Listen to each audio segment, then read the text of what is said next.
मेरा नाम समन जाफरी है और मैं कराची शहर की रहने वाली हूँ। आज से 9 साल पहले मैंने तकरीबन अपने प्रोफेशनल करियर का आगाज़ किया था और मैं उस ज़माने में कराची के इलाके गुलशन इकबाल में रिहाइश पजीर थी। ऑफिस मेरा था मेन शारे फैसल पर।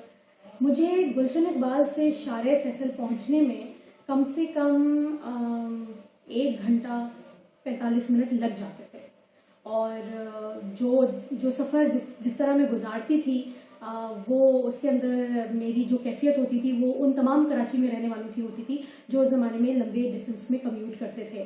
और एक तरीके से मैं शुक्रिया अदा करती थी कि मैं फिर भी शारे फैसल पे हूँ और मेरा ऑफिस जो है वो डिफेंस या क्लिफ्टन की तरफ नहीं है।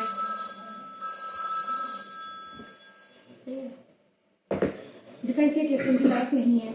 इसकी वजह ये होती थी कि जब मैं गुलशन से अपना सफ़र स्टार्ट करती थी इसकी वजह ये होती थी कि जब मैं गुलशन इकबाल से अपना सफ़र का आगाज़ करती थी तो मुझे जिस किस्म का ट्रैफिक जैम और जिस किस्म के ट्रैफिक के दबाव सड़क पे मिलता था, उसके बाद ऐसा होता था कि अगर मुझे ऑफिस 9 बजे पहुंचना है तो मुझे तकरीबन 7 बजे अपने घर से निकलना ही पड़ता था। और ऑफिस पहुंचते पहुंचते जो हालत होती थी और जो दिमाग में और दिल में ख्यालात आते थे और जो फीलिंग्स होती थी वो बहुत ही ज़्यादा ख़राब होती थी। मेरा ये कराची की सूरत हाल थी और मैं उन चंद लाख लोगों में से थी जो कि कराची के बासी हैं और रोज़ाना इस चीज़ से गुजरते थे।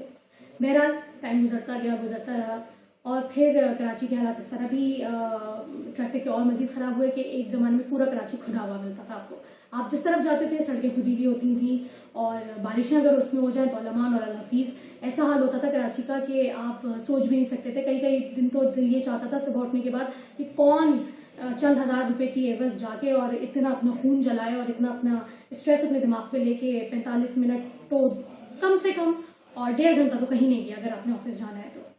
फिर आया साल 2009 और साल 2009 से लेकर साल 2011 तक हम बहुत बेहतर हालात हो गए थे।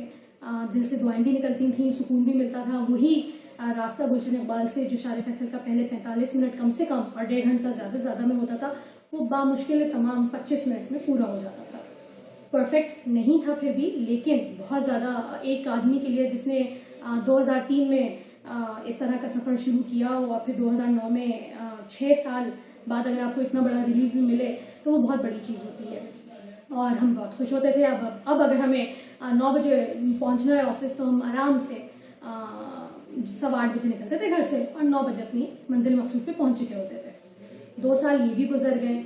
अब कराची के हालात, कराची का ट्रैफिक दोबारा उसी तरीके से कदरे बेहतर तो है उस ज़माने से 2003, 2004, 2005 के टाइम से, लेकिन फिर वही हालत हो गई है।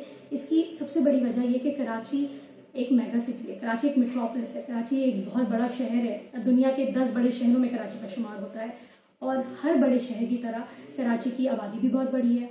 कराची हर लिहाज से बड़ा है, रकबे के लिहाज से भी बड़ा है, आबादी के लिहाज से भी बड़ा है और इसीलिए हर शहर की तरह कराची में एक मास ट्रांजिट सिस्टम या एक स्ट्रॉन्ग को क्या कहेंगे या एक मजबूत पब्लिक ट्रांसपोर्ट सिस्टम होना बहुत लाजमी है।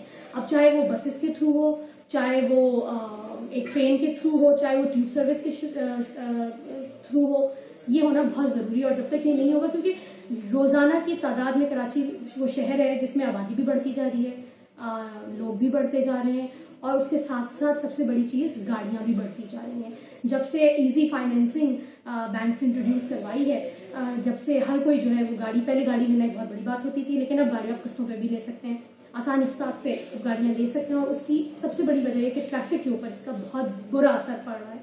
इस वक्त भी कराची के हालात गो के बहुत कुशादा सड़कें बन चुकी हैं, गो के बहुत सारे फ्लाईओवर्स बन चुके हैं और जिनकी वजह से ये नहीं है कि ट्रैफिक में कोई बेहतरी नहीं आई है, बहुत बेहतरी आई है। मगर फिर भी अगर आपको अब जैसे जैसे गाड़ियाँ बढ़ेंगी तो वही कुशादा सड़कें जो हैं वो छोटी होती जाएंगी, वही फ्लाईओवर्स जो हैं वो जैम होते जाएंगे और वही ट्रैफिक का हाल होता जाएगा। शाम को 5:30 बजे से लेके रात 8:30 बजे तक कराची की एक शाहरा की बात करती हूँ, शारे फैसल की, उस पर ऐसा हाल हुआ होता है जैसे खुदा न खास्ता कोई इमरजेंसी लग गई हो शहर में और एक के बाद कतार में लंबी कतारों में गाड़ियाँ खड़ी हुई होती हैं।